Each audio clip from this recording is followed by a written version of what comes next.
আমার কলকাতা নিউজ, কথা হবে সামনাসামনি।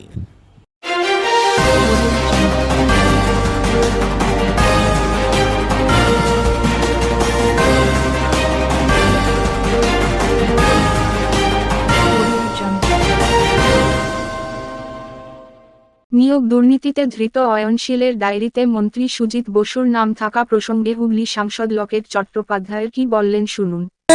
সুজিত বসুর নাম পাওয়া যাচ্ছে, কি বলবেন?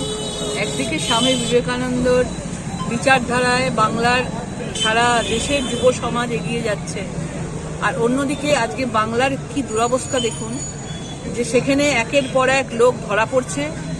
ইডি মানে যাকে জেলে অয়নশীলকে নিয়ে গেছে সেই নিজেই নাম বলে দিচ্ছে, বড় বড় নেতা মন্ত্রীদের নাম বলছে, এবং সেই তদন্ত করতে গিয়ে দেখা যাচ্ছে সুজিত বসু থেকে শুরু করে বিভিন্ন লোকের বাড়িতে ইডি তল্লাশি হচ্ছে। খুব দুঃখের কথা, এরা সামনে নিজেদের চরিত্র এত সৎ দেখায়, সততার প্রতীক দেখায় নিজেদের মুখ্যমন্ত্রীকে অনুকরণ করে, আর ভেতরে এত দুর্নীতি।